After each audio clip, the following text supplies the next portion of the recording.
దేవుని నామానికి స్తోత్రం కలుగును గాక. ఈ సమయంలో మీతో వాక్యం పంచుకోవటానికి దేవుడిచ్చిన గొప్ప అవకాశమును బట్టి నేను ప్రభువుని స్తుతిస్తూ ఉన్నాను. ఈ సమయంలో చాలాసార్లు చిన్నప్పటి నుంచి చూస్తూ ఉండేవాళ్ళం. స్కూల్కి వెళ్ళేటప్పుడు 8:30కి మాకు స్కూల్ జరిగేటప్పుడు ఆయామాలు ఒక ఇనుప మొక్క ఉండేది, ఐ బీమ్ లాగా. దాని మీద ఒక పెద్ద నట్టు తీసుకుని బోల్ట్ తీసుకుని టంగ్ టంగ్ టంగ్ టంగ్ కట్టి టంగ్ టంగ్ అని కొట్టాక బెల్ అయినట్టు సౌండ్ వచ్చేది అప్పుడు. ఆ తర్వాత ఎలక్ట్రానిక్ బెల్స్ వచ్చినాయి, కెర్ర అని తిరిగాయి, అట్లా మోగుతూ ఉండేవి. అది మోగినప్పుడు అర్థం ఏంటంటే టైం అయింది, క్లాస్కి పదండి బాబు, బయట ఆడొద్దు, లోపలికి రండి అని అర్థం. అట్లాగే దేవుని వాక్యంలో విజిల్ బ్లోయర్స్ అని ఉంటారు. అంటే వాళ్ళ పని ఏంటంటే ఎవరైనా వస్తున్నప్పుడు, మనం చిన్నప్పుడు గురకాలు వచ్చి విజిల్స్ వేస్తూ ఉండేవాళ్ళు. అంటే నేను వచ్చాను, తిరుగుతున్నానని వాడు అర్థం అన్నమాట. అట్లాగే ట్రాఫిక్లో ఉన్నప్పుడు పోలీసు వాడు విజిల్ బ్లో చేస్తాడు, ఎందుకంటే ట్రాఫిక్ని కంట్రోల్ చేయటానికి. విజిల్ బ్లోయర్స్ అనేవాళ్ళు చాలా చోట్ల ఉంటారు.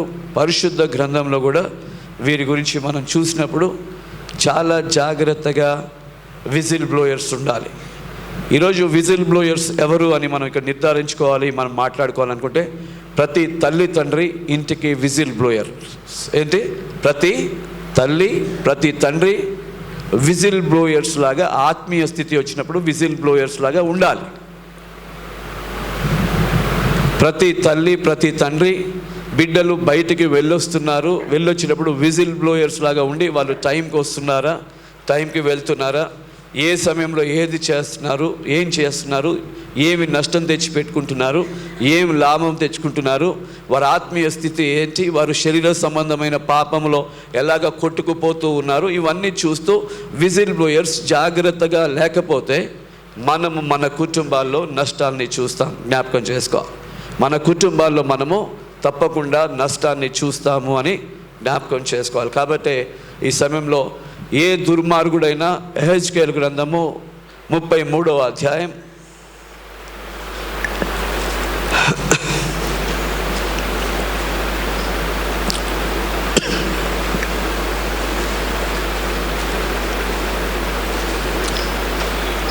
11వ వచనం, 33వ అధ్యాయం 11వ వచనం. కాగా వారితో ఇట్లనము, నా జీవము తోడు దుర్మార్గుడు మరణము నొందుట వలన నాకు సంతోషము లేదు. దుర్మార్గుడు తన దుర్మార్గత నుండి మరలి బ్రతుకుట వలన నాకు సంతోషము కలుగును. కాబట్టి ఇశ్రాయేలులారా, మనస్సు త్రిప్పుకొనుడి, మీ దుర్మార్గత నుండి మరలి మనస్సు త్రిప్పుకొనుడి, మీరెందుకు మరణము నొందుదురు? ఇదే ప్రభువగు యెహోవా వాక్కు. జ్ఞాపకం చేసుకోవాలి. ప్రార్థన చేసుకుని వాక్య ధ్యానంలోనికి వెళ్దాం. అందరూ కూడా ఏకీభవించండి, వినటానికి ప్రయత్నం చేయండి. విననులని మనసున్న ప్రభా, నాకు మనసు ఇవ్వండి ప్రభా.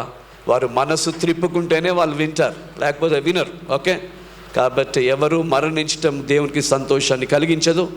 దైవజనులకి అలాంటి ఆలోచన ఎప్పుడు కూడా రాదు. కాబట్టి అందరూ సంతోషంగా ఉండాలి, దుర్మార్గత నుండి బయటికి రావాలని విజిల్ బ్లోయర్స్గా తల్లిదండ్రులు ఉండాలి, సంఘ కాపర్లు ఉండాలి.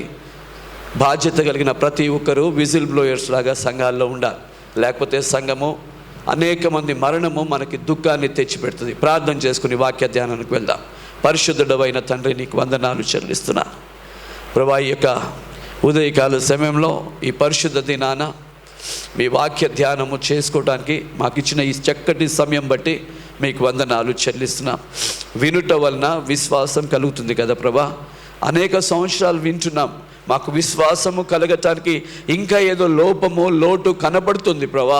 కాబట్టి ఏదైతే లోటుగా ఉందో అది మీరు మాకు అనుగ్రహించండి, ఏదైతే లోపం ఉందో అది సరిచేయండి ప్రభా. నాయనా, వినగలిగినటువంటి చెవులు, గ్రహించే హృదయము దయచేయండి ప్రభా.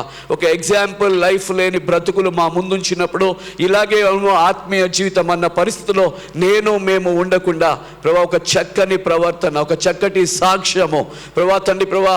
ఎలాగైతే భక్తులు మా ముందు అనేక మంది సాక్షి సాక్ష్యం కలిగి ఉన్నారో సంఘానికి మేము సాక్షి బిడ్డలుగా ఉండాలి అని ప్రభు ఆశపడుతూ మనసు త్రిప్పుకొనమని చెప్తున్నాం. మేమందరం మీ వైపు మనసు త్రిప్పుకుంటున్నాం. వాక్య ధ్యానము వైపు ప్రభు మేమందరం మా మనసు త్రిప్పుకుంటూ ఉండగా మీ వాక్యం చేత మాతో మాట్లాడి మాలో కూడా తను ఇంకా తెలియని పాపాలు, తప్పులు, దుర్మార్గత, దుష్టత్వం ఉంది, వాటిని తొలగించి ప్రభా మేము చనిపోతే ప్రభా తండ్రి ప్రభా మేము దుష్టుడిగా ఉండి చనిపోతే దానివల్ల మాకు ప్రయోజనం లేదు ప్రభా. మేము నీతిమంతుడిగా ఉన్నామనుకుని మోసపోతే దానివల్ల ప్రయోజనం లేదు. కాబట్టి ఈ సమయంలో వాక్యము చేత మమ్మల్ని అందరినీ కూడా సిద్ధపరచండి, మీరు మహిమ పొందండి, మీ నామాన్ని మాత్రమే గొప్ప చేసుకోండి, అందరినీ కూడా ఆత్మీయంగా బలపరచండి. యేసు నామంలో ప్రార్థిస్తున్నాం తండ్రి, ఆమేన్.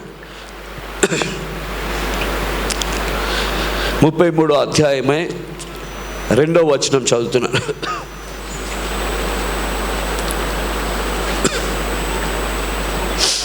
కొన్ని వచనాలు త్వరగా చదువుతాను. నేను స్పీడ్గా వెళ్ళటానికి ఈరోజు నా బాడీ కోఆపరేట్ చేయట్లేదు. వాయిస్ మెయిన్గా మాట్లాడాలన్నా మాట్లాడనివ్వట్లేదు. ఓకే, కాబట్టి నేను త్వరగా మెల్లిగానే చదువుతాను. ఈరోజు మెల్లిగా చెప్పే సమయం ఇచ్చినట్టున్నాడు దేవుడు, కాబట్టి మెల్లిగానే మాట్లాడతాను. మరియు యెహోవా వాక్కు నాకు ప్రత్యక్షమై, మొదటి వచనం నుండి కూడా చదువుతున్నాను, ఇలాగూ సెలవిచ్చెను, నరపుత్రుడా, నీవు నీ జనులకు సమాచారము ప్రకటించి వారితో ఇట్లనుము, నేను ఒకానొక దేశం మీదకి ఖడ్గము రప్పింపగా ఆ జనులు తమలో ఒకనిని ఏర్పరచుకొని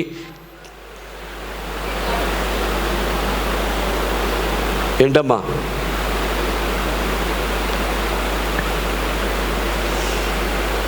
వాళ్ళకి ఏదైనా హెల్ప్ కావాలంటే పక్కన వాళ్ళ పద్మ వాళ్ళకి చూడండి, ఏదైనా బైబిల్ తీయటం రాకపోతే, చదవటం రాకపోతే చూపించండి. ఎవరు మాట్లాడొద్దు, మీకు ఏదైనా అవసరం ఉంటే పక్కన వాళ్ళని అడగండి, వాళ్ళు నేర్పిస్తారు. ఓకే, 3వ వచనం, అతడు దేశం మీదకి ఖడ్గం వచ్చుట చూచి బాకా ఊది జనులను హెచ్చరిక, అతడు దేశం మీదకి ఖడ్గము వచ్చుట చూచి బాకా ఊది జనులను హెచ్చరిక చేసిన సమయమున ఎవడైనను బాకా నాదము వినియును జాగ్రత్త పడనందున ఖడ్గము వచ్చి వాని ప్రాణము తీసినేడలా వాడు తన ప్రాణమునకు తానే ఉత్తరవాది.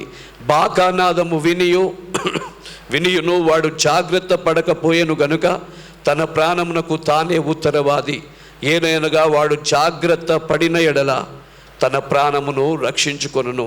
అయితే కావలివాడు ఖడ్గము వచ్చుట చూచియు బాకా ఊదనందు చేత జనులు అజాగ్రత్తగా ఉండుటయు ఖడ్గము వచ్చి వారిలో ఒకని ప్రాణము తీయుటయు తటస్థించిన ఎడల వాడు తన దోషమును బట్టి పడినను నేను కావలి వాని యొద్ద వాని ప్రాణమును గూర్చి విచారణ చేయుదును. నరపుత్రుడా, నేను నిన్ను ఇశ్రాయేలులకు కావలి వానిగా నియమించి ఉన్నాను గనుక నీవు నా నోటి మాటను విని నాకు ప్రతిగా వారిని హెచ్చరిక చేయవలెను. దుర్మార్గుడా, నీవు నిశ్చయంగా మరణము నొందుదు అని దుర్మార్గునికి నేను సెలవేయగా అతడు తన దుర్మార్గతను విడిచి జాగ్రత్త పడునట్లు నీవు ఆ దుర్మార్గునికి నా మాట తెలియజేయని ఎడల ఆ దుర్మార్గుడు తన దోషమును బట్టి మరణము నొందును గాని అతని ప్రాణమును గూర్చి నిన్ను విచారణ చేయుదును. అయితే ఆ దుర్మార్గుడు తన దుర్మార్గతను విడువవలనని నీవు అతనిని హెచ్చరిక చేయగా అతడు తన దుర్మార్గతను విడువని ఎడల అతడు తన దోషమును బట్టి మరణము నొందును గాని నీవు నీ ప్రాణము దక్కించుకొందువు. దేవుని వాక్యములో రెస్పాన్సిబుల్ పీపుల్, తల్లిదండ్రులు రెస్పాన్సిబుల్ తల్లిదండ్రులుగా ఉన్నప్పుడు కుమారుడు లేకపోతే కుమార్తె, అవిశ్వాసి అయిన భర్త లేకపోతే అవిశ్వాసి అయిన భార్యకు నువ్వు విజిల్ బ్లోయర్గా, విశ్వాసిగా నీ కుటుంబంలో, సంఘంలో ఉండాలి. ఒక దుర్మార్గుడు నువ్వు ఇలా చేయకూడదు నాన్న, ఇలా చేయకూడదు, తప్పు, ఇవి చేస్తున్నావు, నువ్వు ఇంట్లో తల్లిదండ్రులను తిడుతున్నావు, కొడుతున్నావు, తాగుతున్నావు, ఇష్టం ఉన్నట్టుగా బ్రతుకుతున్నావు, దొంగతనం చేస్తున్నావు, అబద్ధాలు ఆడుతున్నావు, మోసం చేస్తున్నావు, వారి కుటుంబాలు వీరి కుటుంబాల మధ్యలో గొడవలు చేస్తున్నావు, ఇది మంచిది కాదు అని హెచ్చరిక చేసినప్పుడు కూడా వాడు జాగ్రత్త పడకపోతే వాడు ప్రాణమును గురించి వాడే ఉత్తరవాది, మనకు సంబంధం ఉండదు.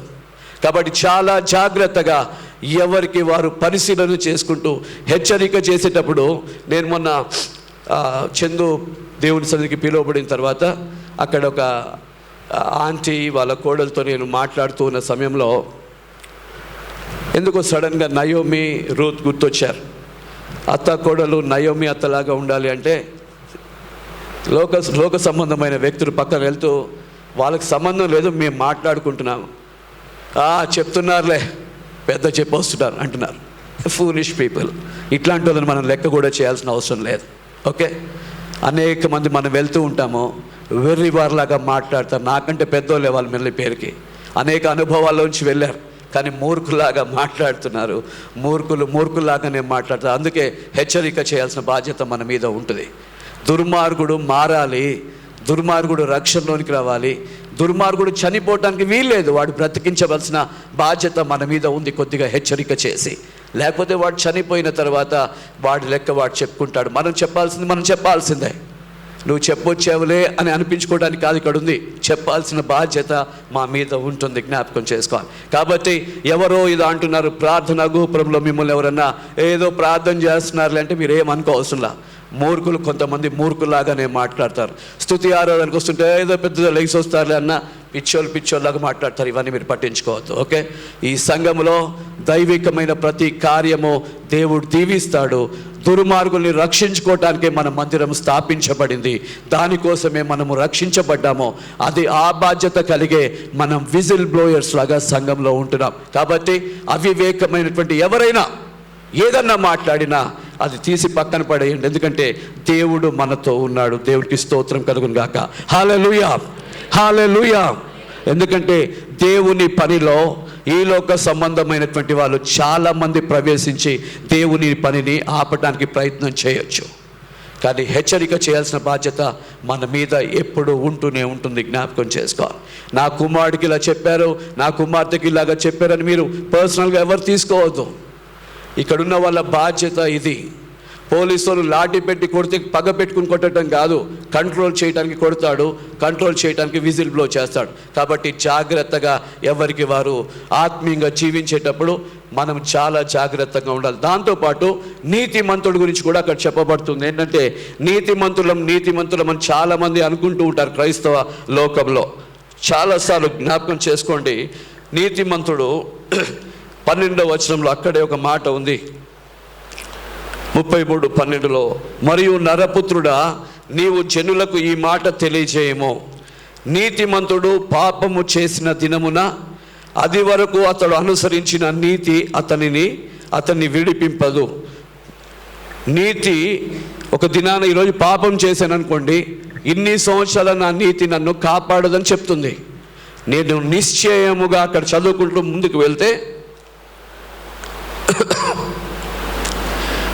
లాస్ట్లో చివరి లైన్లో 12వ అధ్యాయం అదే కాలంలో ఉన్న చివరిది, అలాగుననే నీతిమంతుడు పాపము చేసిన దినమున తన నీతిని బట్టి అతడు బ్రతుక జాలుడని ఈ పక్కన కాలంలో పైన లైన్లో మనం చూస్తున్నాం. 13వ వచనంకి పైన నీతిమంతుడు తన నీతిని బట్టి అతడు బ్రతుక జాలడు పాపం చేసినప్పుడు. కాబట్టి సంఘంలో దుర్మార్గులు ఉంటారు, నీతిమంతులు అనుకునే వాళ్ళు ఉంటారు. కానీ ఈరోజు ఇప్పుడు ఈ సమయంలో నేను చనిపోయాను అనుకోండి, నిన్న చేసిన పాపము పొద్దున్న చేసిన పాపము బట్టి నేను మరణించాల్సిందే కానీ బ్రతుకను. జ్ఞాపకం చేసుకోవాలి. కాబట్టి మరణముకరమైనటువంటి పరిస్థితుల్లోంచి వెళ్తూ ఉన్నప్పుడు నీతిమంతుడు చనిపోతాడు, దుర్మార్గుడు కూడా చనిపోతాడు. కానీ నీతిమంతుడు నీతియుక్తమైన కార్యాల్లో ముందుకు వెళ్తూ ఉండాలి. నేను ఒక దినాన్ని ఆలోచిస్తూ ఉన్నాను, శరీర సంబంధమైన అనేక కోరికలు వస్తూ ఉంటాయి ప్రతి ఒక్కరికి కూడా. సరేలే పర్వాలేదు అని ఆత్మీయంగా జీవిస్తూ ఏదో ఒక రోజు ఎవరు చూడట్లేదు కదా అని పాపం చేసేసి వచ్చినప్పుడు ఆ నెక్స్ట్ మూమెంట్లో నేను చనిపోతే నేను పరలోకానికి వెళ్ళను అనే విషయం ఖచ్చితంగా బైబిల్ గ్రంథం చెప్తూ ఉంది.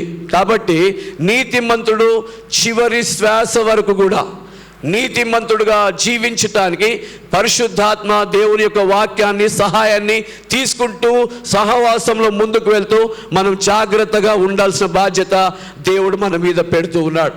నీతిమంతుడు తన నీతి చేత చేసిన క్రియలన్నిటిని బట్టి ఒక దినాన పాపం చేయటం వలన వాడు నీతి క్రియలను బట్టి ఇవన్నీ నీతి క్రియలు చేశాడు కదా, ప్రభువా అన్నాను కదా అని చెప్పుకున్నంత మాత్రాన దేవుడు తీసి పక్కన పెట్టేస్తాడు. కానీ దుర్మార్గుడి గురించి మాట్లాడుతుంటాడు, వాడు దుష్టక్రియలు చేసిన ఒక దినాన వాటినన్నిటి ఒప్పుకొని విడిచిపెట్టాడు కాబట్టి అతడు బ్రతుకును అని చెప్తున్నాడు. నీతిమంతుడు చనిపోవటం, దుర్మార్గులు బ్రతకటం, ఇవన్నీ దేవుడితో మాత్రమే సాధ్యపడుతూ ఉంటాయి. జ్ఞాపకం చేసుకోవాలి. కాబట్టి ఉదయకాల సమయంలో దేవుని వాక్యం వింటున్నటువంటి ప్రియ సహోదరి సహోదరుడా, బాకా ఊది జనులకు హెచ్చరిక చేసిన సమయమున ఎవడైనా వినియు జాగ్రత్త పడనందున, జాగ్రత్త పడాలి. ప్రతి యవనస్తుడు యవనస్తురాలు జాగ్రత్త పడాలి అని ఎందుకు చెప్తామంటే, జారి పడ్డాక జాగ్రత్తలు తీసుకుని ఎన్నెన్నో తప్పులు కవర్ చేసుకోవాలనుకున్నా కవర్ చేసుకోలేం. ఫర్ ఎగ్జాంపుల్, ఇది నా ఆత్మీయ జీవితం, ఇది ఒక షర్ట్, ఇది ఇక్కడ చిరిగిపోయింది, కొత్తదే చిరిగిపోయింది. దీనికి నేనేం చేయగలుగుతాను నెక్స్ట్ అంటే, దీనికి అతుకులు వేసి కుట్లు వేసి దీన్ని మేనేజ్ చేసుకుంటూ ఉంటాను. జాగ్రత్తగా ఆత్మీయ జీవితంలో యవ్వనస్తులు జాగ్రత్తగా లేకపోతే ఒక ప్యాచ్డ్ లైఫ్ మీ జీవిత కాలం అంతా ఉండిపోతే జ్ఞాపకం చేసుకోవాలి.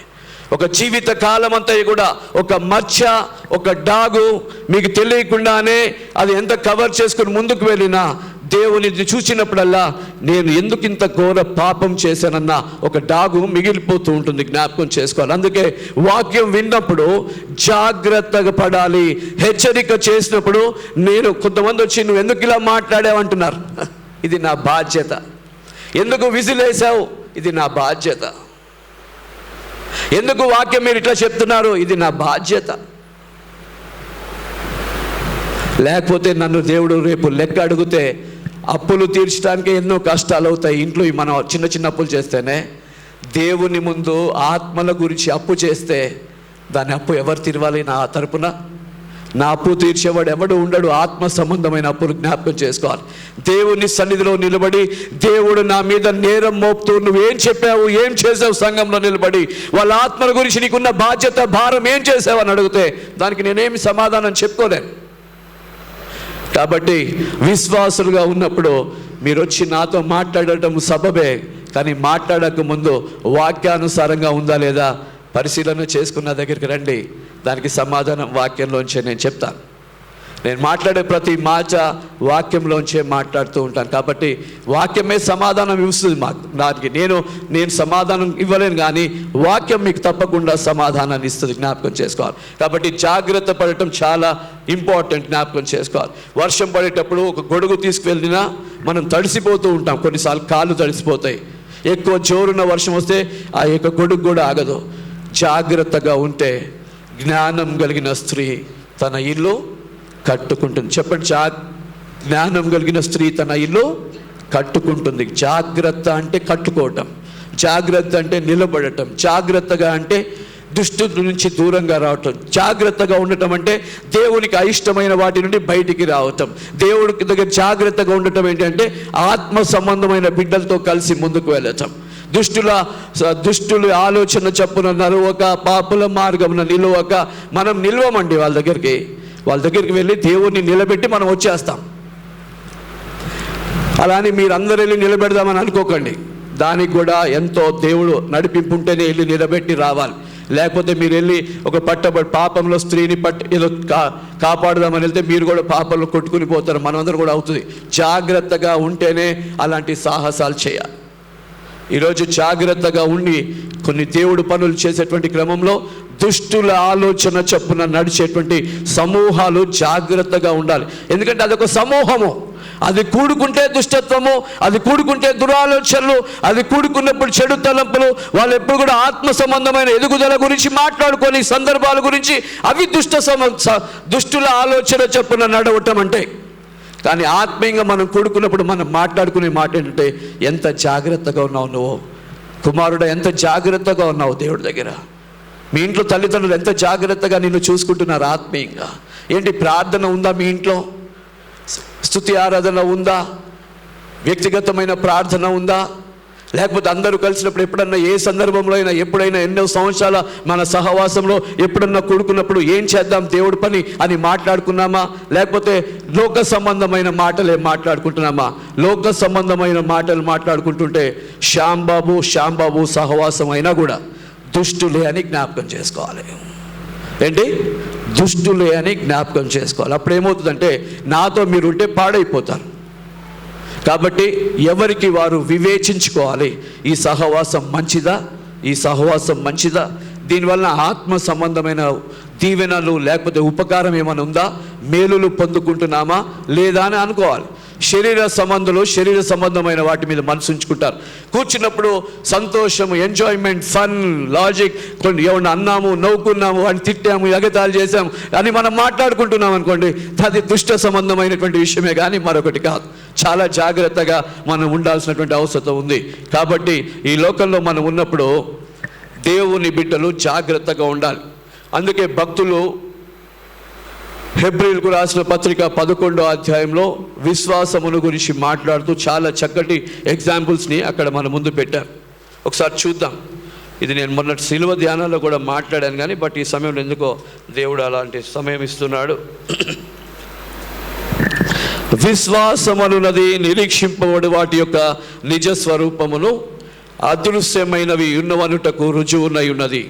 దానిని బట్టి పెద్దలు సాక్ష్యము పొందిరి. ప్రపంచములు దేవుని వాక్యం వలన నిర్మాణమైనవనియు, అందును బట్టి దృశ్యమైనది కనబడు పదార్థములచే నిర్మింపబడలేదని విశ్వాసము చేత గ్రహించుకొనుచున్నాము. విశ్వాసం అనేది నిరీక్షింపబడు వాటి యొక్క నిజ స్వరూపం. చాలామందికి సైన్స్ స్టూడెంట్స్కి, చాలామందికి స్కూల్లో చదువుకున్న వాళ్ళకి తెలిసి ఏంటంటే మనిషి కోతిలోండి వచ్చాడు అని సైన్స్ స్టూడెంట్స్కి చాలా బాగా తెలుస్తుంది. డార్విన్స్ థియరీ సైన్స్ స్టూడెంట్స్ చెప్పారు. ఎవరు? డార్విన్ ఏమన్నాడు? పెద్ద జ్ఞాని ఏమన్నాడంటే మనిషి కోతిలో నుండి వచ్చిందంట. కోతి అంటే నేను ఇప్పుడు ఎట్లుండాలి తెలుసా? దేవుడు ఇట్లా ఎగురుతూ చెప్పాలి. కోతి అయితే ఏముంటుంది? కోతి అంటే ఇట్లా ఎగురుతూ ఉండాలి. నా పిల్లలు ఎట్లా ఉండాలి? కోతుల్లాగా ఇట్లనే ఉండాలి. కానీ ఇట్లా నిలబడుతున్నాం మనం. దేవుడు తన స్వరూపంలో మనం చేసుకుని విశ్వాసములో బ్రతకటానికి, దేవుణ్ణి ప్రేమించి బ్రతకటానికి దేవుడు మనలో ఒక మనస్సాక్షిని పెట్టి, జీవాత్మను పెట్టి ముందుకు నడిపిస్తూ ఉంటే ఒక సైంటిస్ట్ అంటాడు మనిషి కోతిలోండి వచ్చాడు అని చెప్తున్నాడు. ఏంటి? కోతిలోండి. చిన్నప్పుడు కోతి కొమ్మచ్చని ఆడుతూ ఉండేవాళ్ళం చెట్లకి. ఆ కోతులోండి మనం వచ్చామని మాట్లాడుతూ ఉంటే దేవుడేమో తన స్వరూపంలో చెప్తున్నాడంటే ఒక సైంటిస్ట్ని, ప్రపంచాన్ని ఇంపాక్ట్ చేశాడు. ఒక దుష్టుడు ప్రపంచాన్ని ఇంపాక్ట్ తీసుకొచ్చాడు, ప్రభావాన్ని చూపించాడు. ఒక అజ్ఞాని వీడిని దుష్టుడు అని కూడా అనొచ్చు. కావాలంటే మనం జ్ఞాపకం చేసుకోవాలి. వీడు మనుషుల ఆలోచనలు చెడిపినటువంటి సైంటిస్ట్. ఇంకొక పెద్ద, చాలా మంది జ్ఞానులు కలిసి ఏం చెప్పారంటే ఒక పెద్ద విస్ఫోటం జరుగుట వలన నక్షత్రాలు, సూర్యుడు, చంద్రుడు ఇవన్నీ కూడా, ఈ యొక్క భూగోళం అంతా కూడా ఒక చిన్న, ఇక్కడ అన్ని కూడా ఒక పెద్ద విస్ఫోటం జరిగింది. వెంటనే చర్చ్ ఫామ్ అయింది, వెంటనే భూమి, కొండలు అన్ని ఫామ్ అయినాయి అని చెప్పారు. ఒకటి మీకు క్లియర్గా చెప్తాను, ఇది ఇక్కడ ఫామ్ అవటానికి చిన్నది కూడా మనుషులు ప్రయాసపడ్డారు. జ్ఞాని ఏమయ్యానో, మేధావులు ఏమవుతున్నారు? దేవుడు అంటున్నాడు ఆయన వాక్యము చేత సృష్టిని చేసుకున్నానంటే జ్ఞానులందరూ కలిసి ఒక పెద్ద విస్ఫోటం జరిగిందంట. అప్పుడు ఆటోమేటిక్గా ఏరోప్లేన్ ఎప్పుడన్నా ఫామ్ అవుతుందా అండి? మనం ఇట్లా అన్ని ఒక పెద్ద గాలి, వాన, తుఫాన్ వచ్చి పెద్ద ఏరోప్లేన్ ఫామ్ అయింది అని ఎప్పుడన్నా విన్నామా మనము? ఇంట్లో పని చేసుకున్నారు ఎప్పుడన్నా అనుకోకుండా పెద్ద విస్ఫోటం వచ్చింది, బిర్యానీ ఫామ్ అయిపోయింది అని మనం ఎప్పుడన్నా అనుకున్నామా? జొన్న రొట్టెలు ఎప్పుడన్నా ఫామ్ అయిపోతాయండి ఆటోమేటిక్గా. జొన్న రొట్టె చిన్నది, ఒక చిన్న ఇడ్లీ పాత్రలో ఇడ్లీలు తయారవుతాయి ఎప్పుడన్నా ఆటోమేటిక్గా. జ్ఞానము లేని మనుషులు అజ్ఞానులాగా మాట్లాడి వాళ్ళు పెద్ద సైంటిస్టులుగా తీర్చిదిద్దబడ్డారు. కానీ దేవుని జ్ఞానంను కొట్టివేసి మనుషులు ప్రపంచాన్ని అలాగా పరిపాలిస్తూ ఉన్నారు. జ్ఞాపకం చేసుకోవాలి. He is not a whistleblower. వాడు మనుషుల జ్ఞానాన్ని చెడిపేవాడు. కానీ జ్ఞాపకం చేసుకోవాలి, దేవుడు సన్నిధిలో ఉండే బిడ్డలు విజిల్ బ్లోయర్స్గా ఉంటారు.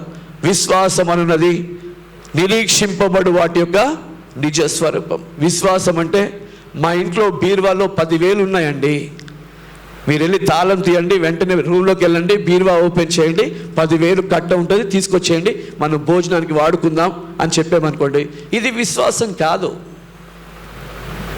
ఆల్రెడీ డబ్బులు ఉన్నాయి, తీసుకుని వస్తారు, ఇది జరుగుతుంది, ఇది జరిగిపోవాలి, అది ఉన్నాయి. విశ్వాసం అవసరం లేదు దానికి. అక్కడ సూపర్ మార్కెట్కి వెళ్ళండి, అన్నీ దొరుకుతాయి, అది విశ్వాసం కాదు. అబ్రహాము ఎక్కడికి వెళ్తున్నాడో తెలియక అది వెళ్ళిపోయాడు. అది విశ్వాసం. విశ్వాసం అంటే బైబిల్ పట్టుకుని వాక్యం చదువుకుని కాదు, అదృశ్యమైనవి ఉన్నవనటకు రుజువునై ఉన్నది విశ్వాసము. విశ్వాసం అంటే పరలోకానికి వెళ్ళబోతున్నావు, నా కొడుకు ఇల్లు కట్టబోతున్నాడు, గృహప్రవేశంకి వెళ్ళబోతున్నాము, ఆ ఇంట్లో మంచి మంచి టైల్స్ వేశాడు, మంచి మంచి ఇవి కాదు దేవుడు మనకు కావాల్సింది. ఈ విశ్వాసం, మన విశ్వాసపు లెవెల్స్ ఈ లోక సంబంధమైన గాడి, ఏషియన్ పెయింట్స్ అడ్వర్టైజ్మెంట్ ఉంటుంది, నయా గాడి నయా ఘర్. ఇవి విశ్వాసం అవసరం లేదు దీనికి. పరలోకంలో నయా ఘర్లో ఉండటానికి విశ్వాసము కావాలి. మీరు ఈ లోకంలో ఏది చేసుకోవాలన్నా విశ్వాసం అవసరం లేదు. కానీ పరలోకానికి వెళ్ళటానికి, ఆత్మీయంగా ఎదగటానికి, దుర్మార్గుడు బ్రతికించబడటానికి, నీతిమంతుడు కూడా తప్పిపోకుండా నిలబడటానికి విశ్వాసము అవసరము. అది ఈ లోకంలో దొరకదు, దేవుని వాక్యంలోంచి మాత్రమే దొరుకుతుంది. జ్ఞాపకం చేసుకోవాలి. కాబట్టి నన్ను వెంబడించండి, నన్ను వెంబడించండి. నేను అక్కడ వాక్యం చెప్తున్నాను, రండి అక్కడికి చెప్తున్నాను కాదు. ఎవరు వెళ్ళినా దేవుని వాక్యం వెళ్ళినప్పుడు అది గొప్ప కార్యం చేసుకుని తిరిగి వస్తుంది. జ్ఞాపకం చేసుకోవాలి. కాబట్టి ఈరోజు ఈ యొక్క ప్రభు బలలో పాలు పొందేటప్పుడు విశ్వాసము లేకుండా బలలో చేయి వేయొద్దు. ఎందుకంటే విశ్వాసం ఉండాలంటే నీతిమంతుడిలాగా ఉండాలి. దుర్మార్గులు కూడా చేయి వేస్తే, వాళ్ళు కూడా పాపాలు ఒప్పుకుంటే దేవుడు వాళ్ళని కూడా నీతిమంతులుగా చేయడానికి సిద్ధంగా ఉన్నాడు. అందుకే ఒక దుర్మార్గుడు చనిపోయటం వలన నాకు సంతోషము కలుగున. ఎవరు చనిపోవడానికి సంతోషం లేదు, అందరూ మారు మనస్సు పొందాలి. ఇది విశ్వాసమునకు కర్తకున్న గొప్ప ప్రేమ, ఆయనకున్నటువంటి మానవాళి పట్ల ఉన్న గొప్ప ఉద్దేశం. సంఘంలో కొంతమంది అవిశ్వాసులు ఉంటారు. మనం వాళ్ళని ఏం చేయాలి? విశ్వాసంలోనికి తీసుకురావాలి. ప్రేమతో తీసుకురావచ్చు, గద్దించి తీసుకురావచ్చు, ఖండించి తీసుకురావచ్చు, ఏదన్నా చేయండి. కానీ దుర్మార్గుడు తన దుర్మార్గతను విడిచిపెట్టడానికి దేవుని వాక్యం మనం వాడుకోవాలి. చాలామంది ఇక్కడ పెద్దవాళ్ళు BHOలో పనిచేశారు. చిన్న బోల్ట్ నట్టు ఉంటుంది మెషిన్లు ఫిట్ చేయడానికి. కొన్నిసార్లు చిన్న స్క్రూ డ్రైవర్ లేకపోతే స్క్రూ తిప్పలేరు, చిన్న స్పానర్ లేకపోతే బోల్ట్ నట్టు తీయలేరు. అలాంటిది విశ్వాసి వాక్యం లేకుండా, విశ్వాసం లేకుండా మన బ్రతుకులలో ఉన్నటువంటి అనేకమైన సాతాన్వి తీసేసుకోలేం. It is just like a tool for a engineer. ఒక ఇంజనీర్కి పరికరము ఎంత అవసరమో ఒక మెకానిక్కి పని చేయడానికి, మమ్మీకి కిచెన్లో నైఫ్ ఎంత అవసరమో కట్ చేయడానికి, ఆత్మీయ జీవితంలో వాక్యము అంతే అవసరం. వాక్యం లేకపోతే విశ్వాసి బ్రతుకు ఉండదు.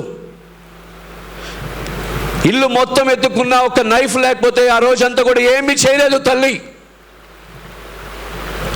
వాక్యము లేకుండా జీవిత కాలం అంతా అటు ఇటు తిరిగినా ఏమీ చేయలేదు క్రైస్తవ జీవితం. జ్ఞాపకం చేసుకోవాలి. మనం సూట్లు వేసుకోవచ్చు, పట్టు చీరలు కట్టుకోవచ్చు, అన్ని కట్టుకోవచ్చు, కానీ వాక్యం అనే నైఫ్ ఉండాలి. బీరువాలో చీరలు ఉన్నాయి, బీరువాలో సూట్లు ఉన్నాయి, బీరువాలో అన్నీ ఉన్నాయి, డబ్బులు ఉన్నాయి, ధనం ఉంది, బంగారం ఉంది, అన్నీ ఉన్నాయి. కానీ నైఫ్ లేదు తినటానికి, కడుపు నిండా అన్నం తినటానికి. వాక్యం లేకపోతే అన్నీ ఉండొచ్చు, కానీ it is just a waste. వాక్యము లేకపోతే ఆత్మీయ జీవితము పెద్ద గుండు సున్నా అని జ్ఞాపకం చేసుకోవాలి. ఈ యొక్క ఉదయకాల సమయంలో, వాక్యం వింటున్న సమయంలో జ్ఞాపకం చేసుకోవాలి. చాలా జాగ్రత్తగా మనము ఈ యొక్క దినాలలో మనం ఉండవలసినటువంటి అవసరం ఉంది. జ్ఞాపకం చేసుకోవాలి. యోబు గ్రంథము 11వ అధ్యాయం. యోబు గ్రంథము 11వ అధ్యాయం 14వ వచనం.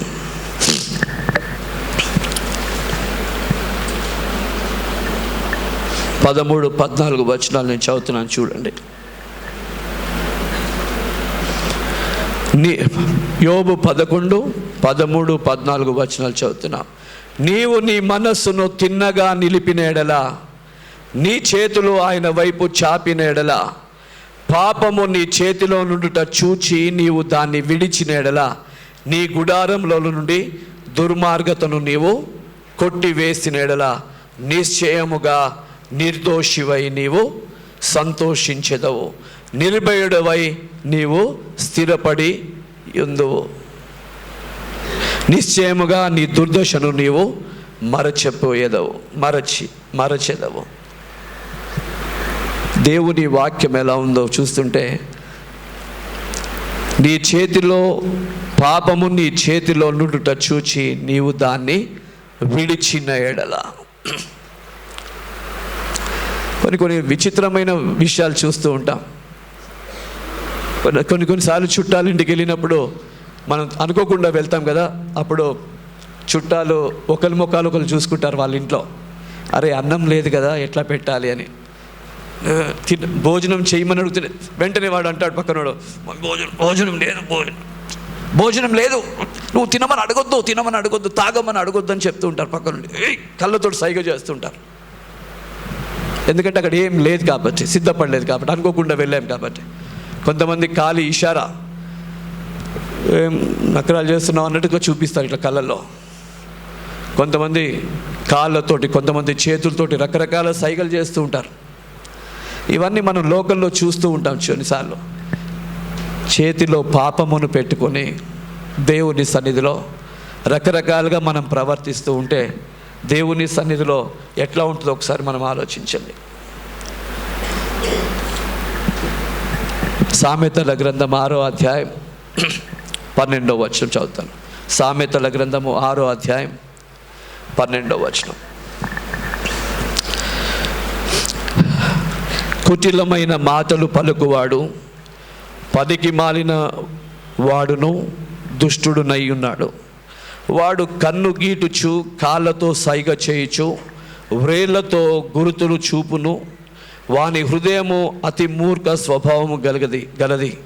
వాడెల్లప్పుడూ కీడు కల్పించుచు జగడములు పుట్టించును. కాబట్టి ఆపద వాని మీదకి హఠాత్తుగా వచ్చును. వాడు తిరుగు లేకుండా ఆ క్షణమందే నలుగా గొట్టబడును అని మనం చూస్తున్నాం. ఈ actions speak louder than what ice words. Action speak. వెళ్ళినప్పుడు వెంటనే ఏం యాక్షన్స్ ఏమని గుర్తుపడ్డామా మనం ఇవన్నీ కూడా? What foolishly people behave. నీ కుటిలమైన ప్రవర్తనవి నేను చూడాలా? ఆకాశమందు దేవుడు ఆయన కన్ను దృష్టికి ఏది మరుగైందని దాచిపెట్టుకుందాం అనుకుంటున్నారు? యథార్థంగా బిహేవ్ చేయండి. మా ఇంట్లో అన్నం లేదురా, ఈరోజు నువ్వు ఇంటికి వెళ్ళిపో, పెట్టలేనని చెప్పండి. లేకపోతే ఏదో చెప్పాలనుకుంటే ముఖం మీద చెప్పండి, మా ఇంటికి రావద్దని చెప్పండి, వెళ్ళిపోండి అని చెప్పండి. డైరెక్ట్గా చెప్పేయండి. Don't keep acting. కుటిలమైనటువంటిది చేసుకోవద్దండి. జ్ఞాపకం చేసుకుంటున్నా. సడన్గా వచ్చంగానే షాక్ అయిపోవద్దు. యథార్థవంతులు షాక్ కారు. పిల్లలు ఎప్పుడన్నా ఇంట్లో పొరపాటు చేస్తారు, తల్లిదండ్రులు లేనప్పుడు తల్లిదండ్రులు సడన్గా వస్తే వాళ్ళు ఇంకా అటు పరిగెత్తుతారు, ఇటు పరిగెత్తుతారు, ఆ రూమ్లోకి వెళ్ళిపోతారు, ఈ రూమ్లోకి వెళ్ళిపోతారు. కొన్నిసార్లు తలుపులు తీరు కొద్దిసేపటి వరకు. ఎందుకంటే వాళ్ళు అయోమయంలో ఉంటారు పిల్లలు. ఏంటమ్మా ఇంతసేపు చేసామంటే, డాడీ బాత్రూంలో ఉన్నాను డాడీ, అక్కడ ఉన్నాను డాడీ, ఇక్కడ ఉన్నాను డాడీ అని చెప్తారు. My dear brothers and sisters, యథార్థంగా ఉండటం నేర్చుకోండి. దేవుని సన్నిధిలో దేవుని బిడ్డలు యథార్థంగా ప్రవర్తించాలి. లేకపోతే మీ అంతటా మీరే నష్టం తెచ్చిపెట్టుకుంటారు. నీతిమంతులకు కనుగు ఆపదలు అనేకములు ఉంటాయి, కానీ దేవుడు వారి దాటిలో నుండి తప్పిస్తాడు అని నీతిమంతులకు దేవుడు ఒక చక్కటి వాగ్దానం చేశాడు. నువ్వు నీతిమంతుడిగా ఉండి శ్రమ పడితే దేవుడు నిన్ను తప్పించడానికి సిద్ధంగా ఉన్నాడు. అందుకే దుర్మార్గుడు నీతిమంతుడిగా మారడానికి, తన దుష్టక్రియలన్నిటి నుంచి దేవుడు విడుదలనివ్వాలని ఆశపడుతూ ఉన్నాడు. జ్ఞాపకం చేసుకో. చాలాసార్లు హేబేలు కయ్యను మనం చూస్తే, హేబేలు అర్పణ దేవుడు అంగీకరించాడంట. దానిని బట్టి అతడు నీతిమంతుడిగా తీర్చబడ్డాడు. ఈరోజు నువ్వు నీ కను సైగలను బట్టి, సైగలను బట్టి, నీ రాతలను బట్టి, నీ నడవడిని బట్టి ఏమి నీతి స్థాపన చేయాలనుకుంటున్నావు? నీ పిల్లల ముందు నువ్వు ఎంత యథార్థవంతుడవు? ఈ మాటలు విన్నాక మీ తల్లిదండ్రులు ఎవరైనా ఇలా ప్రవర్తిస్తూ ఉంటే వాళ్ళ కుటిలతనం ఎలా బయటపడుతుందో ఒకసారి వాక్యం నుంచి మనకు అర్థం చేసుకుంటే ఎట్లా ఉంటుంది? అరే మా డాడీ వాళ్ళు ఇలా యాక్ట్ చేసేవాళ్ళు కదా, మా మమ్మీ వాళ్ళు ఇలా యాక్ట్ చేసేవాళ్ళు కదా, మా అన్న తమ్ములు ఇలా యాక్ట్ చేసేవాళ్ళు కదా, చర్చిలో ఇలా కొంతమంది యాక్ట్ చేసేవాళ్ళు కదా, వీళ్ళందరూ కూడా ఏంటి పోయి వీళ్ళు అని వాక్యం మనకి క్లియర్గా చెప్తున్నప్పుడు, that is what word of God says. వాక్యం చెప్పినప్పుడు అది యథార్థమే, దాంట్లో ఇంకా దాచేదేముంది? నీతిమంతుడికి ఆపదలు వస్తాయి కానీ దేవుడు తప్పిస్తాడు, కానీ దుర్మార్గుడికి దుష్టుడికి ఆపదలు వస్తాయి, వాడు వినకపోతే వాడు ప్రాణంనకు వాడే ఉత్తరవాది అని దేవుని వాక్యం స్పష్టంగా చెప్తుంది. కాబట్టి ఏదైతే విశ్వాసం ఉందో, చనిపోయిన ఒక దినాన పరలోకంలో ఉంటామని ఆశపడుతూ భక్తులు జీవించారో, ఈరోజు సంఘంలో ఉన్నటువంటి ప్రియ సహోదరి సహోదరుడా, మా మమ్మీ వాళ్ళు ఇలా చెప్పారు, మా డాడీ వాళ్ళు ఇలా చెప్పారు, సంఘంలో ఇలా చెప్పారు, అలా చెప్పారు అనేది కాదు. వాక్యము చెప్పినట్టుగా నువ్వు జీవిస్తున్నావా? ఈ లోకంలో ఈ ఇల్లులన్నీ, కార్లు, బంగ్లాలు, పిల్లలు, తల్లిదండ్రులు, భార్య, భర్తలు అందరూ వదిలేసి వెళ్ళిపోతాం ఒక దినాన. జ్ఞాపకం చేసుకోవాలి. అబ్రహాము ఎక్కడికి వెళ్తున్నాడో తెలీదు, నోవాహు ఎందుకు ఓడ చేస్తున్నాడో తెలీదు, హానోకు దేవుడితో ఎందుకు నడుస్తున్నాడో తెలీదు, హేబేలు అర్పణ ఎందుకు అర్పిస్తున్నాడో తెలీదు. వీళ్ళందరూ సాక్ష్యం ఏంటంటే వీళ్ళు విశ్వాసమును బట్టి దేవుని సన్నిధిలో నిందారహితులుగా నడిచారంట. జ్ఞాపకం చేసుకోవాలి. దేనిని బట్టి? విశ్వాసమును బట్టి. సంగమా, విశ్వాసమును బట్టి నడవాలి. ఈ భక్తుడు బట్టి నడవద్దు, కానీ విశ్వాసమును బట్టి నడవండి.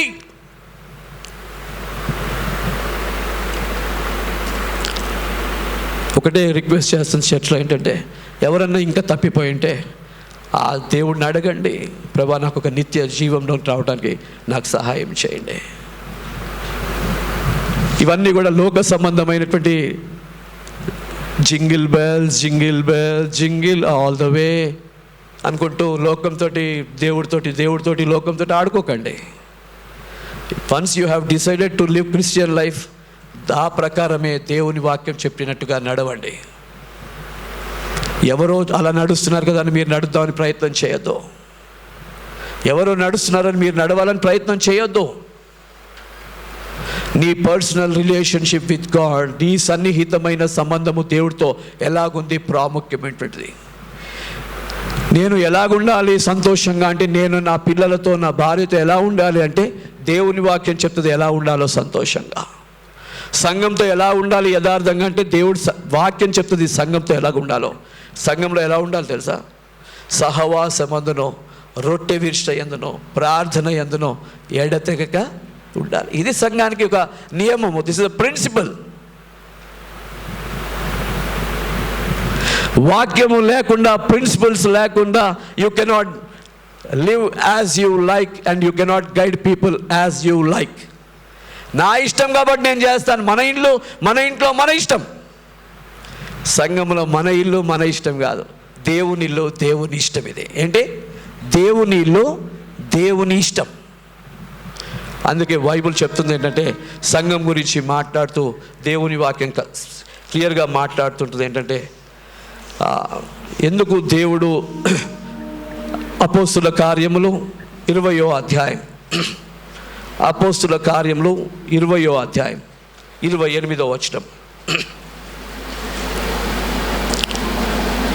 20వ అధ్యాయం 28వ వచనం, 27, 28 కూడా చదువుతాను. అపోస్తుల కార్యంలో 20వ అధ్యాయం 27, 28 వచనాలు. 26 నుండి కూడా చదువుతాను, చూడండి. కాబట్టి మీలో ఎవరి నాశనము విషయమైనను నేను దోషిని కానని నేడు మిమ్మును సాక్ష్యము పెట్టుచున్నాను. దేవుని సంకల్పమంతయు మీకు తెలుపకుండా నేనేమియూ దాచుకొనలేదు. దేవుడు తన స్వరక్తం ఇచ్చి సంపాదించిన తన సంఘమును కాయుటకు పరిశుద్ధాత్మ మిమ్మును దేనియందు అధ్యక్షుడనగా ఉంచెనో ఆ యావత్ మందను గూర్చి మీ మట్టుకు మిమ్మును గూర్చి జాగ్రత్తగా ఉండుడి. స్వరక్తం ఇచ్చి సంపాదించిన సంఘం. కొన్నిసార్లు మేము మాట్లాడుకుంటూ ఉన్నప్పుడు పైన మేము ఆంటీ ఇంటి పైన ఉంటాం కదా, నేను అంటాను, ఆంటీ కొన్ని డబ్బులు నేను కూడా వేసాను కదా ఇల్లు కట్టుకునేటప్పుడు, మీరు కూడా ఇచ్చారు కదా. కొన్ని డిస్కషన్ వచ్చినప్పుడు నేను అంత ఇచ్చాను, నువ్వు అంత ఇచ్చాను, రకరకాలుగా వస్తాయి. చర్చ్ విషయంలో దేవుడు అంతా ఇచ్చాడు, జ్ఞాపకం చేసుకోవాలి. God has paid everything. నేను అది ఇచ్చాను ఇది ఇచ్చాను అనడానికి మనకు అవకాశం లేకుండా తన స్వరక్తం ఇచ్చి సంపాదించాడు. ద ఆల్మైటీ గాడ్ ఆయన రక్తం చేత మందిరాలని కట్టుకున్నాడు. ఈ రాళ్ళ వలన కాదు దేవుడు కడుతుంది, ఆయన రక్తము చేత ఇక్కడ ఒక మందిరం, మీ హృదయంలో ఒక మందిరం, 150 మందిరాలను హృదయంలను కడుతూ ఉన్నప్పుడు దేవుడు ఆనందిస్తున్నాడు, స్వరక్తం ఇచ్చి కట్టినప్పుడు. జ్ఞాపకం చేసుకోవాలి. అందుకే దేవుడు ఎందుకు రక్తం చిందించాడని మనం చూస్తే ఒకటే గుర్తుపెట్టుకోవాలి. ఎందుకు రష్యా అమెరికా మధ్యలో, లేకపోతే కువైట్ వార్ అవుతున్నప్పుడు డాక్టర్ కే.ఏ. పాల్ గారు పీస్ మిషన్ని తీసుకుని వెళ్ళారంటే యుద్ధం ఆపటానికి. ఎందుకు? యుద్ధం ఆపటానికి. యేసు ప్రభు ఎందుకు వచ్చాడు భూలోకానికి అంటే విత్ పీస్ మిషన్. భూలోకంలో ఉన్న వాళ్ళందరూ కూడా పరలోకానికి రావటానికి యేసు ప్రభు ఒక సమాధానకరమైన ఉద్దేశము కలిగి భూలోకానికి వచ్చాడు. సంధి చేయటానికి వచ్చాడు. ఎవరి మధ్యలో సంధి చేయటానికి? తండ్రికి మనకి మధ్యలో సంధి చేయటానికి వచ్చాడు. He has come as a peace ambassador. ఆయన సమాధాన పరచడానికి రాయబారిగా వచ్చాడు దేవుని కుమారుడు. జ్ఞాపకం చేసుకోవాలి. అంతేకాదు భూలోకంలో ఉన్న పాపం చేసి చెడుతనంతో ఉండేవాళ్ళు, అక్కడికి నో ఎంట్రీ బోర్డు ఉంటుందని తెలుసు కాబట్టి ఇక్కడున్న వాళ్ళందరినీ కూడా తన స్వరక్తం ఇచ్చి సంపాదించి ఆ రక్తం చేత కడిగి పవిత్రపరిచి వాళ్ళకి ఎంట్రీని అంటే నేరుగా అక్కడికి రావటానికి ఒక దేవుడు ఒక మార్గాన్ని ఇస్తూ అంటాడు కదా, నేనే మార్గమును సత్యమును జీవమునై ఉన్నానని చెప్తాడు. He has given a path, ఒక మార్గాన్ని ఇచ్చాడు. జ్ఞాపకం చేసుకోవాలి దేవుడు. అందుకే యేసు ప్రభు స్వరక్తం ఇచ్చినప్పుడు, మందిరాన్ని కొన్నప్పుడు మందిరంకి కావలసిన వనరులన్నీ కూడా, వనరులు అంటే ఏంటి? వాక్యము, ప్రార్థన, సహవాసము, రొట్టె విరుచుట, ఆయన శరీరము రక్తంలో పాలు పుచ్చుకొనుట, ఆ తర్వాత ఆయన మార్గంలో నడవటం, పరలోకానికి రావటం, ఇవన్నీ కూడా ఆయన ఎవరి మధ్యలో సంధి చేశాడంటే పరలోకంలోకి దైవికమైన నియమము, ఈ లోక సంబంధమైన నియమము మధ్యలో దేవుడు సంధి చేసేటువంటి నియమాన్ని యేసు ప్రభు చేసినట్టుగా మనం చూస్తూ ఉంటాం. అందుకే పరిశుద్ధ గ్రంథంలో నుండి కూడా ఆ మాట మనం చూడొచ్చు. చూడండి ఒకసారి. కొలెసీలకు రాసిన పత్రిక 1వ అధ్యాయం. కొలెసీలకు రాసిన పత్రిక 1వ అధ్యాయం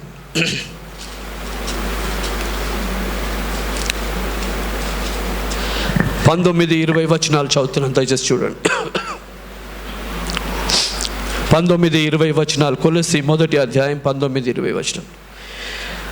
ఆయన యందు సర్వ సంపూర్ణత నివసింపవలననియు ఆయన శిలువ రక్తము చేత సంధి చేసి ఆయన ద్వారా సమస్తమును, అవి భూలోకమందున్నవైనను పరలోకమందున్నవైనను, వాటినన్నిటినీ ఆయన ద్వారా తనతో సమాధానపరుచుకొనవలననియు తండ్రి అభీష్టమాయను. తండ్రి కోరిక ఉంటుంది. జ్ఞాపకం చేసుకోవాలి.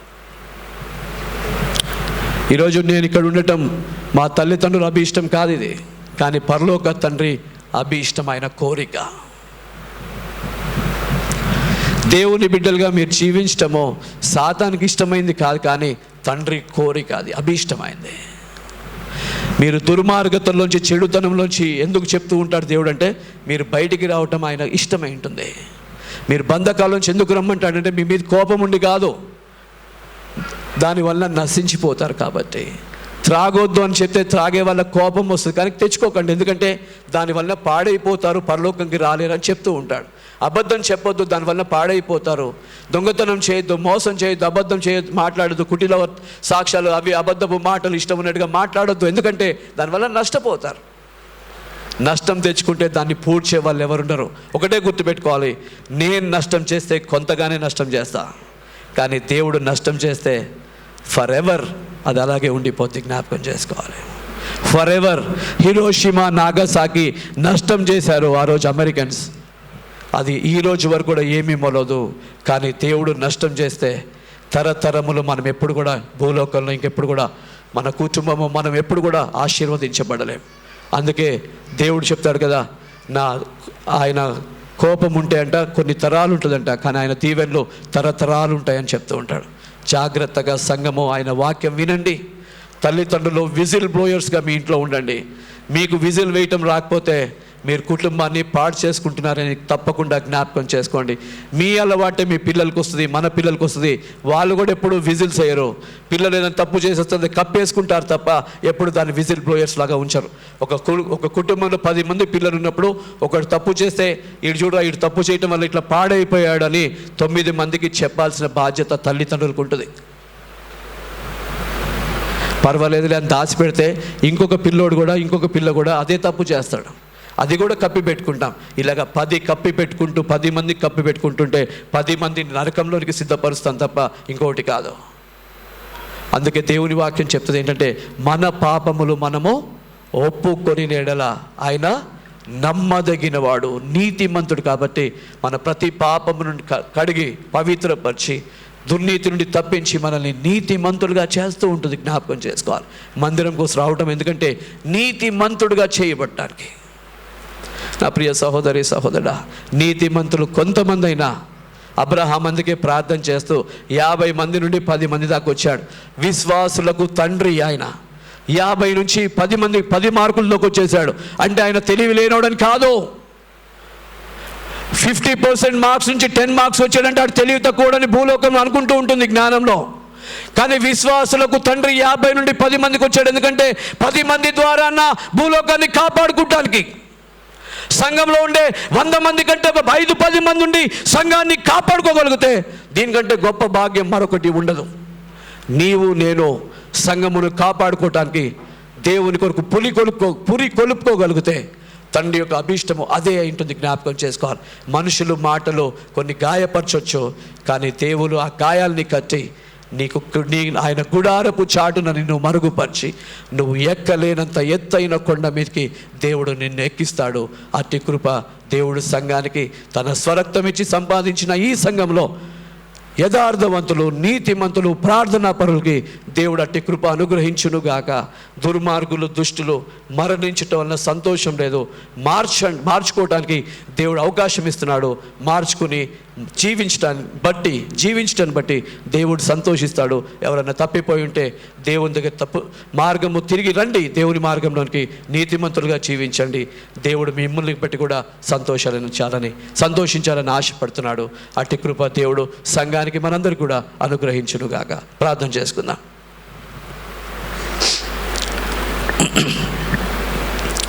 పరిశుద్ధుడు అయిన తండ్రి, ప్రేమ కలిగిన ఆయన, నీకు వందనాలు చెల్లిస్తున్నాం. విశ్వాసమును బట్టే కదా నాయన మేము జీవిస్తుంది. జ్ఞానము, సంపదలు, తండ్రి ఐశ్వర్యము, విందులు, వినోదాన్ని బట్టి మేము జీవిస్తే పరలోకపు విందు మాకు ఎలాగ సాధ్యపడుతుంది నాయన? ఈ లోక స్నేహము దేవునితో వైరమని తెలిసి కూడా ఈ లోకంని ఎంతగానో స్నేహిస్తున్నాము. పాపాలని కప్పుపెచ్చుకుంటున్నాము. ప్రభా, మమ్మల్ని క్షమించండి ప్రభా. ఇక్కడున్న ప్రతి సహోదరుడు, సహోదరి ఎవరన్నా దుర్మార్గతల్లో, దుష్టత్వంలో ఉండి ఒకవేళ చనిపోతే దానిని బట్టి మీరు సంతోషించరు అని వింటున్నప్పుడల్లా ఒక్కసారి ఈ బిడ్డల్ని మార్చమని ప్రార్థన చేస్తున్నాం. నేను నీతిమంతుడిగా ఉండి పాపం చేస్తే నన్ను కూడా మార్చు ప్రభా. నా నీతి క్రియలు నన్ను రక్షించవని నేను తెలుసుకుని నీతిమంతుడిగా జీవించడానికి, నా పాపములు ఒప్పుకుంటానికి నీవు నాకు సహాయం చేయండి తండ్రి. నీకు వందనాలు చెల్లిస్తున్నాను ప్రభా. ఎలాగ ప్రభా తండ్రి మా యొక్క జీవితంలో తండ్రి వాక్యము మా జీవితాన్ని మారుస్తుందో చూస్తూ ఉన్నప్పుడల్లా వాక్యంలో ఇంత శక్తి ఉంది. వాక్యంలో మా జీవితాన్ని మార్చగలిగిన దేవుని గొప్ప కనికరము, కృప దాచబడి ఉన్నాయని చూసి తన స్వరక్తం ఇచ్చి సంపాదించిన ఈ సంఘం కొరకు దేవుడు ఒక విజిల్ బ్లోయర్గా ఉంచు ప్రభా. బాకానాదము ఊదుతూ సంఘాన్ని బలపరుస్తూ రక్షించుకుంటున్న విధానాన్ని బట్టి చూడగా దేవాన్ని ప్రేమ సంఘం పట్ల ఎంత గొప్పగా ఉంది తండ్రి. నీకు స్తోత్రం. ఇక్కడ ఉన్న వారందరూ రక్షించబడితే నీకెంత సంతోషం ప్రభా.